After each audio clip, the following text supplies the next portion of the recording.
Dustin.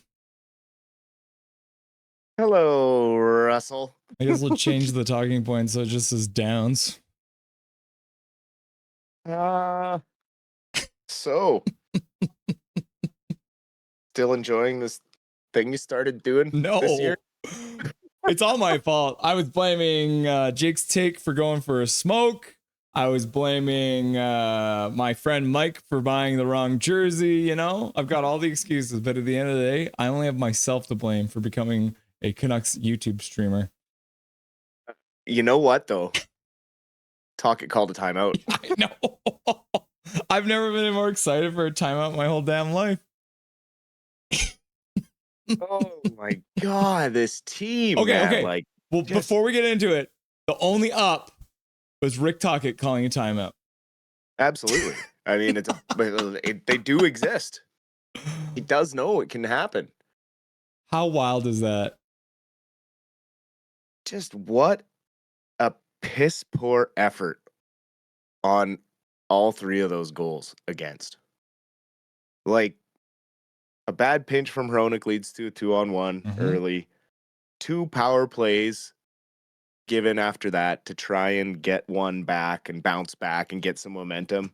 No shots on net. Yeah, God. I mean, I get it's LA and they play shutdown hockey, but it's getting silly. Well, it's not even that. Like, I feel like the Canucks spent the majority of the time in the LA zone for that entire period. And then it was just like 3 mistakes that all ended up in the back of the Canucks net. Yep.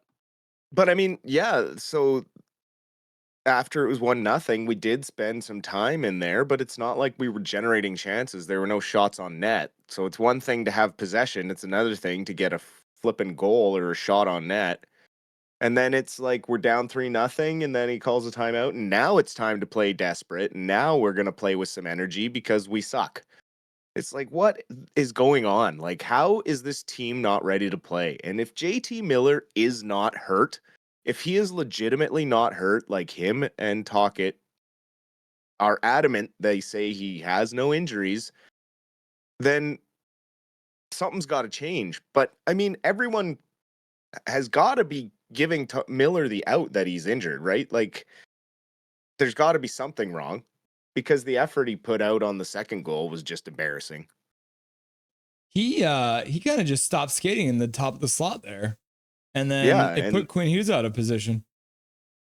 And it looks just like last game when he just stopped skating on the breakaway at Connor's third goal there, where he just didn't even try to get back. He turned and looked, saw it was his check, and said, nah. So if he's legitimately not hurt, then get this guy off my hockey team because he is not helping the guys at all. And if he is hurt, then put him on the IR because he's only hurting this team. Defensively, offensively, he's just wasting air. He's taking up space, and he's dragging everyone down with him. That's the huge difference, and we've talked about this many times about the difference between Pettersson on this team and JT Miller on this team. And when Pettersson's not playing well, he is not a defensive liability. When JT Miller's not playing well, he is one of the worst defensive players I think I've ever seen on this team. Like he stops skating at weird times. He puts his teammates out of position by just gliding, right? Like get back, you're the center. You're the one who's supposed to be in the front of the net right now, and you're not. And don't get me wrong, I'm a big JT Miller fan. I have a Miller jersey, but I've always been concerned about his emotions and the way he lets it get the better of him. We saw it lots when he first got here. We saw him yelling at I can't remember which goalie it was. The one time in the net, yelling at him to get off the ice, like not just like, "Hey, get off the ice," like yelling angrily. It's just he has a way of belittling people and carrying himself with a way of arrogance. And well, if you want to carry yourself that way, fine, but you're not playing very well, buddy. No. So, if you want to put your money where your mouth is, then fine. But right now, I have no time for JT Miller. If he's going to tell me he's not injured and that's the type of effort he's going to put out for this team, then I'm done. I'm done. Yeah. I can't. Connor McDavid can tell his team to dig the fuck in because he shows up every single game, puts in 100% effort. JT Miller has no right to tell anyone else how to play hockey at this point because he is not doing it well. Exactly. Do we move, like, are we starting to look at maybe, like, are we just straight up, like, maybe JT Miller needs to be moved down to the third line or something like that? Like, put him in a third line minute. Well, there's that, or just someone needs to be moved. And it can't be the coach. I mean, we cannot fire another coach. This core does not deserve a fourth head coach. No.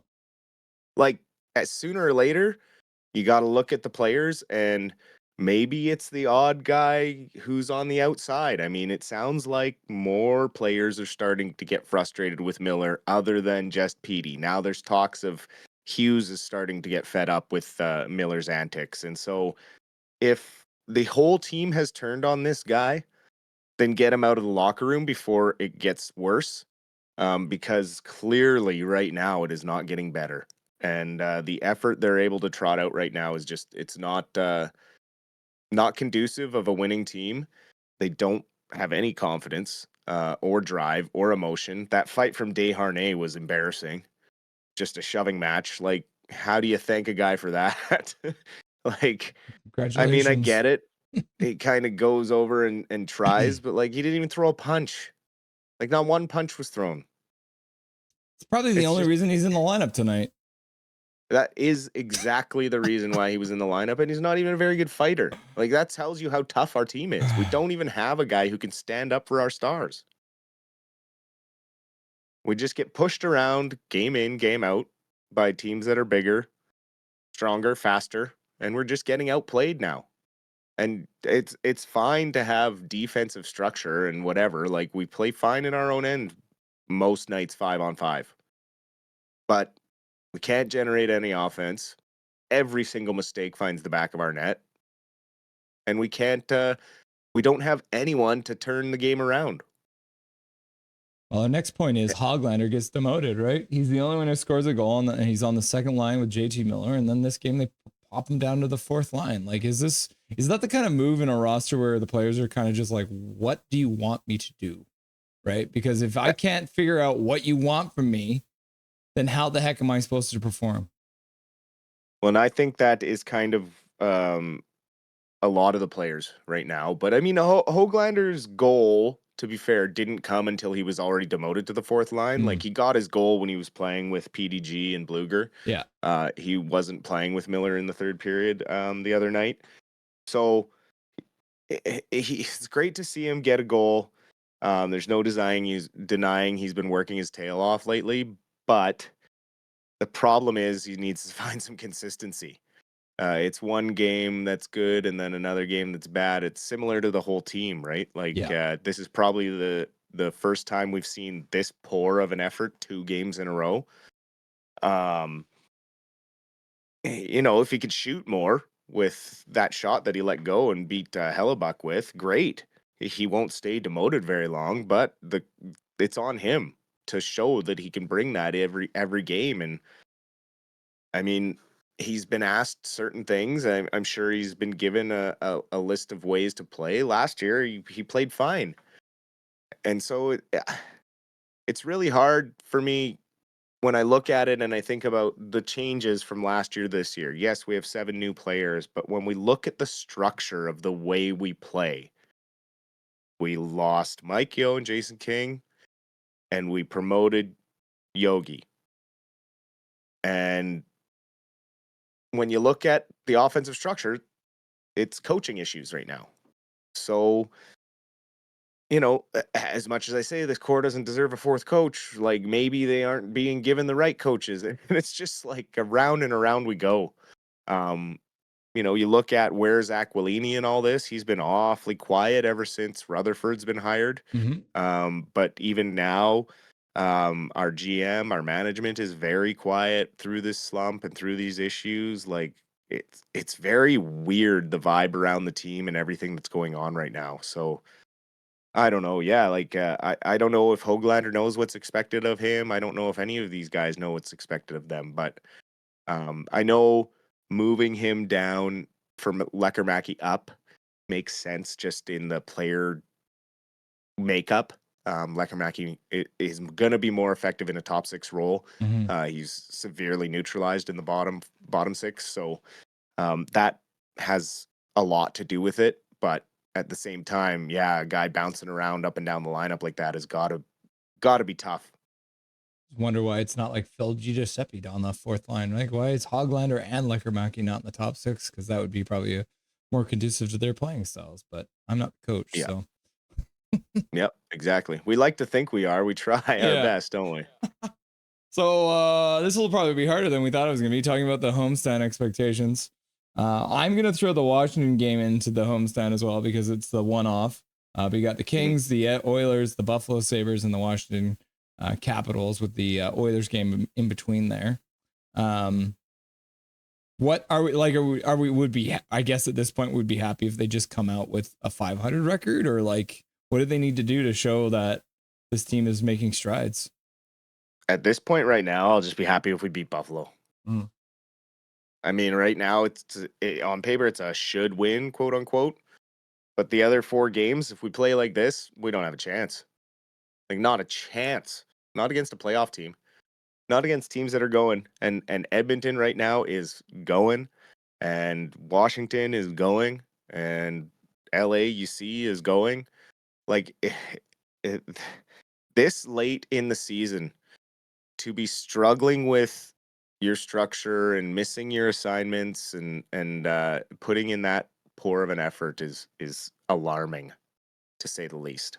JT Miller, Um, Brock Besser, and Phil DiGiuseppe all -2. yeah, well, I mean, you saw the effort that Miller put out there for a couple of those goals. I mean, coming off the emotionless loss in Winnipeg, you would think this group would rebound. Like someone would get pissed off and drag the boys into the fight. Like you think they'd be ready to go in this game, but um, this team is missing that player. They don't have like a Derek Dorsett or a Luke Shen or a Darcy Hordichuk, those guys that we used to have that would, go out there and throw a big hit and wait for the fight to come to them because they knew someone was coming and they were ready to fire up the team and show the boys that no one's gonna come into their house and push them around. And we don't have that. Like right now, Rogers Arena is like a rabbit's cage to come play in. Like it's quiet. Um, it doesn't really feel like there's any threat that the Canucks are going to put any energy coming your way. Like no one rattles the boards with a hit or nothing. It's very stagnant and it's very boring hockey. I mean, it's about time now. The fans need to start showing what they want. They need to start booing and stop buying tickets. Because at the end of the day, that's what's going to make changes happen. Positivity. Abbotsford Canucks. 2 games to talk about. Let's talk about the first game. We got I think we updated maybe the first period. I think it was 1-1 in the first period on the Tuesday night when we last saw them playing. It's the Ontario Reign, which I also learned that night. Ontario is a city in California, not the province. So everyone, it was the Abbotsford Canucks versus the Ontario Reign on Tuesday night. Can you tell us how that ended? Well, yeah, so they were looking to build on a 2-game winning streak that they started against Henderson Silver Knights. The Ontario Reign would be a tough task given that they're in third place in the division. The Reign opened the scoring, as we talked about, on a 2-on-1 with Jeff Malott batting a chest-high pass past a helpless Tolopilo. Like it's a pretty beautiful goal, really. So nothing really Tolopilo could do on that one. But the Canucks would answer before the end of the first with Linus Carlson burying his 9th, continuing his red-hot return since injury. And Abby would come out flying again in the second period with goals from Atu Ratu and Dino Cambites in the first 10 minutes of the second. But Ontario would get one back before Nate Smith would send a beauty pass from Arshdeep Bains past a sprawling Phoenix Copley. And Sammy Blais would added some insurance with a power play goal, making it 5-2 early in the third. Ontario managed to get one back before Chase Wouters sealed it with an empty netter. A nice 6-3 victory on Tuesday night. We had Atu Ratu taking first star that game with 1 goal and 3 assists, and Tolopilo stopping 23 of 26 shots faced. So That's a good. nice piece of business from the Abbey Canucks against a third place Reign team. Then they play them again the next night on Wednesday. Yes, the Artie party was on in game 2. Wednesday night, Abbotsford opened the scoring with Nate Smith getting his second goal in as many games, finishing a beautiful assist from Eric Brandstrom. Chad, if you get a chance, go on Abbotsford Canucks Twitter and have a look at the assist that Brandstrom got on the Linus Karlsson goal on Wednesday night. He absolutely undresses about 3 players and then sends it in front. Just a really nice goal. And Smith takes it off his foot, gets it back to his stick, and puts it short side. Really nice one. And then so they take 1-0 going into the second. Niels Oman and Linus Karlsson add goals in the second period. Linus getting his 10th goal in 15 games played. That's impressive. Off another stellar pass from Brandstrom. So Brandstrom getting 3 assists in his first 2 goals down in Abbotsford in the AHL. However, not to get too excited or read into it, he did get those assists kind of looking like a winger, not a defenseman. So still not really working on the defensive part of his game, but some really nice offensive signs there. Abbey take a 3-0 lead into the third period. Ontario would need 2 power plays to beat Shelovs in the third, but Abbey was equal to the task with tallies from Cole McWard and an empty netter from Sammy Blais, completing the 5-2 victory. So Sammy if I Blais. told you, yes, Sammy Blais goals in 2 straight games. So if I told you the shots in this game were 44 to 21, would you assume that the team with 5 goals had the 44? I'm going to say, by the way you prefaced the question, that the Abbotsford Canucks only had 21 shots that game. Arturs Shelovs stopping 42 of 44 shots Impressive. in this victory on his way to the first star.